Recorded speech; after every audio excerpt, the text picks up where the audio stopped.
Great pleasure for me to be here. Good morning, everybody. So as Mike said, I'm a fake professor from McMaster. I'm a practitioner. I think they call me an executive faculty member. Not really sure what that means. But I teach courses in the executive MBA program on sustainability and entrepreneurship, which is really what my background is. So today we're going to talk about sustainability. So let's just kind of get into it. So if you haven't seen Sir David Attenborough's video that opens COP26, you should see it. If you have any doubt about climate change and what's happening between the relationship between temperature and carbon in the atmosphere, it's very adeptly and simply explained in this video. But he's right about three things here. One is we are the greatest problem solvers. We do understand the problem that we're facing, and we know everything about it, and we've known a lot about it for a long period of time.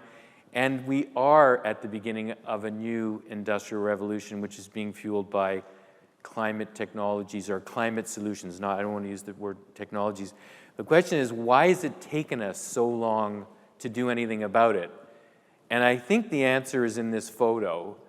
The reality is that climate change and sustainability has been selling death insurance for far too long. And the reality is that there's a really great life insurance story that we completely forget to tell. And I'm going to spend my time today talking about the life insurance story and stop talking about all the doom and gloom. These images come from a company called Interface. Interface is a commercial carpet tile company. It is a category leader. It has been at the top of the list of the most sustainable companies globally for a very long period of time. And this represents a change in their position on climate change. But I want to tell you the story of this company because it's worth understanding. So 30 years ago, the CEO of that company, a guy named Ray Anderson, was asked by a customer, "What are you doing about sustainability?" He didn't have an answer. I actually don't even think he understood the question. So he went back and did some research, and he realized that his business was completely fueled by carbon-intensive fuels and carbon-intensive processes. And then he did some more research, and he came back and he said, "I'm going to change the way we do business." So he created a strategy, which you're looking at. There were 7 steps to this climbing of Mount sustainability. It was a very big and bold vision at the time. It absolutely energized the organization. Nobody had ever undertaken this. And by the way, they got to the summit of Mount Sustainability in 2016, and they then kept the journey going. So one of the messages here is that sustainability is both a mindset and it's a journey, and it doesn't have an end. In other words, it is not a destination. It's not like innovation, which has a destination. Sustainability is a journey. And so they got to the top of this Mission Zero in 2016, and they then created this new mission around a climate take-back program. And it's really about creating a climate that's fit for life or a climate that is fit for carbon. So their products now sequester carbon. Their plants sequester carbon. Their manufacturing plants, the building materials they use sequester carbon. And they've used biomimicry to actually replace the glue that goes underneath the carpet tiles, which used to be this very sort of toxic petroleum-based glue. And once it's on the floor, good luck getting it ripped off. And they actually they looked at a gecko, and they reverse engineered the substance that a gecko has on its, I never know if it's paws or arms or feet, I don't know, appendages that allows it to actually stick to surfaces. And so now they have a completely natural-based material that is the material that they use to actually adhere these tiles to the floor. And you can actually move, pick them up and move them around. And so it's a great story that these guys have built over time. And if we get back to this sort of the life insurance story, this is what it looks like in terms of the size of the opportunity. It's anywhere between $45 to $70 trillion over the next decade, ranging depending on who you believe, but the 45 trillion is the International Energy Agency, and the 70 is a mix of the IMF, the OECD, the European Central Bank. And as Mark Carney has said, which is, as stated, which is the UN climate envoy, it is the single largest commercial opportunity of our time. And so the other thing that's changing around sustainability and climate is the fact that there are now Scope 3 commitments being made by major banks. And I don't know if everyone here understands what Scope 1, 2, or 3 is. Does everyone know what that means, or should I just have a very brief explanation? Explain. Okay. Scope 1 are the emissions that are associated directly with the assets and processes that I control or own. Scope 2 are the emissions associated with energy that I acquire to actually run the operations that I control or that I own. And Scope 3 is everything else. So it's in our supply chain, and it's with our customers when they use our products or services. And so if you think about a bank and making a commitment to reduce their emissions, the emissions that they create through their actual banking infrastructure, if you like, so buildings, data centers, is minuscule to the emissions that are associated with the use of their financial products or services. And so what you see here from Jane Fraser, and this commitment is being made over and over and over again, is that they are now committing to a net zero Scope 3 outcome, which means that their financing will be used to actually decarbonize their customers. So this is really important to understand. It's not only banks, but you've got insurance companies that are making commitments like this, consultants, engineers, and anyone with a very large supply chain or user base. These are the kinds of commitments that are going to be increasingly made. So there's kind of three approaches to getting to net zero that I think of. One is the one that we all know about, which is sort of cost-led. It's really taking cost and carbon out of operations and out of supply chains. The second one, which we've heard about with Interface, is employing sustainability as a source of innovation to actually drive new circular growth. And it's very important to understand what I mean by circular. So circular economies are economies that hold at all times inputs and outputs at their highest utility or their highest value. So I may have an output that actually becomes an input for you. So it becomes circular. So there's very little waste or almost no waste that's actually created. If you want to think about the business model or the economy that we've actually been living with the last many, many, many decades, it's a linear model, and all you have to do is look at the plastic waste in the oceans to see what the outcomes of a linear growth model look like. And so what we just talked about with Interface is a great example of using sustainability as a source of innovation, right, to drive new circular growth. And then the last one is behavioral change, which is the most difficult. So I want to share an example of a company that you all know, Unilever, that 20 years ago created something called Sustainable Living under Paul Pullman, who was the CEO at that time. And they had these three very large objectives. One of them was to improve the well-being of 1 billion people. The other one was associated with improving the livelihoods of the people that work in their supply chains and in their value chains. And the other one was to actually have their footprint. And you see that they've actually said here, resulting from the consumer use of products. And so why do they make that statement? That's a Scope 3 statement, right? Because when Unilever went and actually looked at where carbon is embedded in their products, it wasn't in the materials that make up washing powder, for instance. It wasn't in the packaging. It wasn't in the distribution. It was in the use of those products. It was in the hot water that is used when we clean our clothes. And so Unilever got together with basically people that were manufacturing surfactants for the oil and gas industry, which separates, sand molecules from liquid oil. And they designed cold wash powder, right? So they were the first ones to recognize that there was a huge amount of carbon actually embedded in the use of their products, and they created a cold wash powder. So now we wash our clothes, or hopefully we wash our clothes in cold water. It's a little tougher to get us to take cold showers, but it is the same analogy, right? So the carbon is not embedded in the packaging or in the shampoo or in the distribution. It's actually in the hot showers. So they're actually now trying to convince us to take shorter showers, but it's very hard to do. And so there were two things that happened when they made this initial announcement. And they did all of this, by the way, and doubling growth, right? Those outcomes that they created.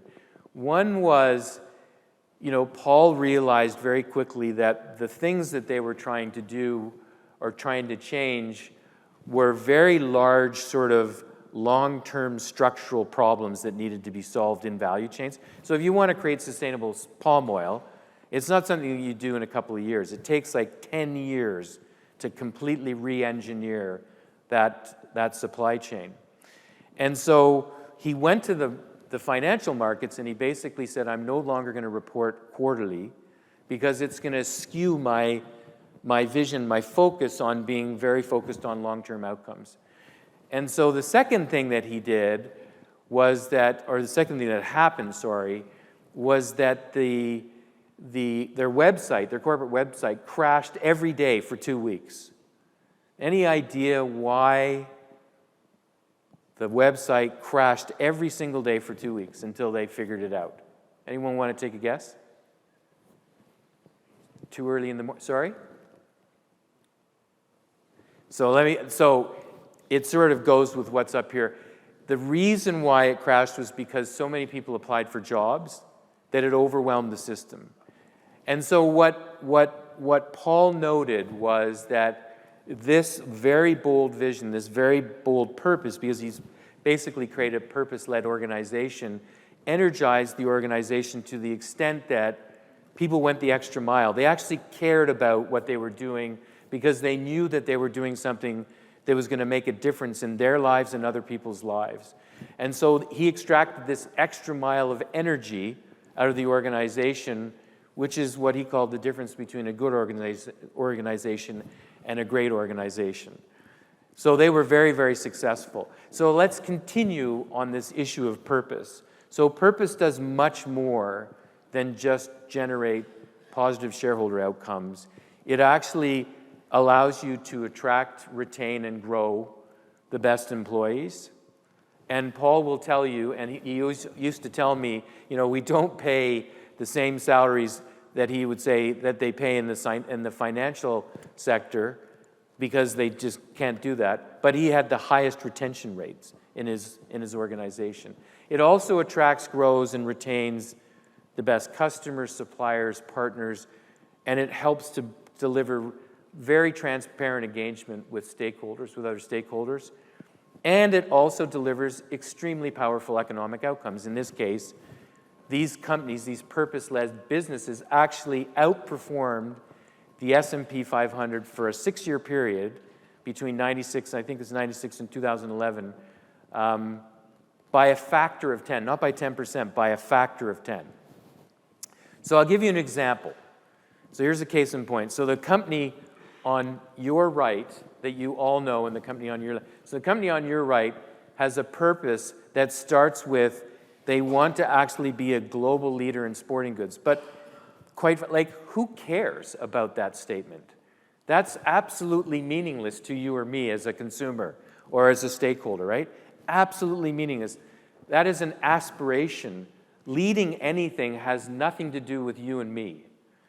And the other guys on the left, their purpose is to bring inspiration and innovation to every athlete in the world. And by the way, if you have a body, we consider you an athlete, right? So that means something to me. It's personal. It's actually cutting through all the noise in the marketplace. It tells me right away what this company stands for and why they fit in the world, right? And so purpose has to be forward-looking, it has to be action-oriented, but it has to be humanistic. And I've worked with companies all my life, and every time I hear somebody say they want to be the leading company of anything, and say that that's their mission, it's like, I sort of fall asleep because I tune out, because it doesn't mean anything to anybody. And so along the same lines of what we just heard at Interface, this is the next phase of the Nike journey around sustainability, what they call the second lap, or lap 2, and it's very reminiscent of what we just heard, right? It's bloom over doom. It's very similar to a climate fit for life or a climate fit for carbon. Same idea. It's a mindset shift. And it's all about delivering healthy communities, healthy planets, and it's about a transition that is just for everybody, right? Equal playing field for everybody, which is super important. The other thing about this, about purpose, is that investors, big investors, care about this, right? It matters to them.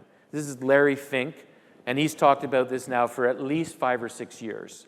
And he writes every year to the CEOs of the companies that they invest in, and he always talks about purpose, and he's now talking more and more about climate.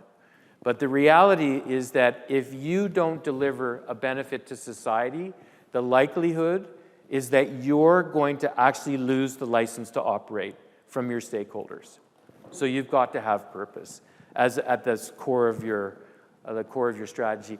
And the good news is that the next generations, plural, millennials and Gen Z, so you now know I'm a Canadian, or Gen Z, they actually care a lot about this as well. They're very much driven by values and purpose, and they very much care about climate change, and they don't trust corporations, the leadership of corporations today, that they're delivering enhanced societal and environmental outcomes, and so they're leaving their jobs in droves. If they haven't left, they're planning to leave because they're not very positive about the future. So if I'm a corporation today and I want to engage this group, which is the largest right now segment of the employment sort of taxonomy, these are the things that you need to be thinking about. You need to be thinking about purpose, you need to be thinking about values, trust, and it's all about personal development. It's not about professional development with these people, it's about developing them as human beings. And so the last thing about this group is that they're going to actually inherit the largest transition or transfer of wealth that we've ever seen. In the next 20 to 30 years, it's estimated that about $59 trillion will get transferred into the hands of this group of people. And the good news is they actually care about these issues, and they're very interested in diverse impact investment portfolios. So you have to be aware of that. So here's where we are if we look at sort of a 1.5 degree temperature rise world. And so this is just, so these are the slopes of the curves of the reductions that we need to make. Forget about adaptation, because that's another set of costs, another set of opportunities as well. This is just reduction. So the problem is that first one is 8 years, and that's a pretty steep reduction. So the challenge is that it takes, on average, about 20 years for breakthrough technology to get to market at scale. And we don't have 20 years.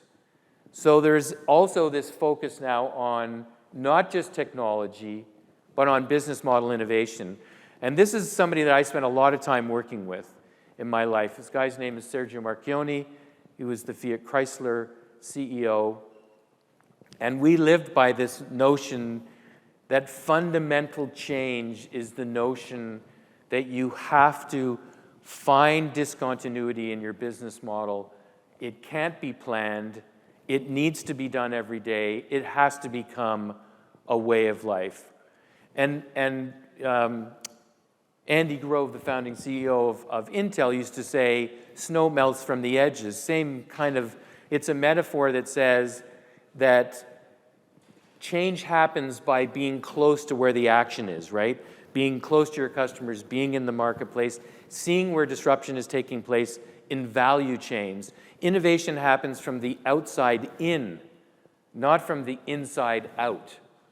And so both of these guys understood that spreadsheet economics had failed us. And what I mean by that is if you're managing your business through the cells of a spreadsheet, you're basically in the center of the snowbank. How are you ever going to see the change that's going on around you?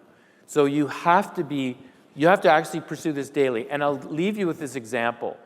And the example is what happened in the solar industry in 2008-9.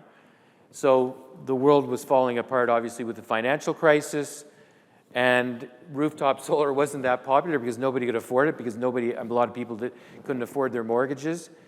And but there was another thing that was contributing to the demise of the solar industry, solar panel industry, rooftop solar panel industry in North America and Europe, and that was that the Chinese were pouring billions of state funds into the development and the production of solar cells and solar panels.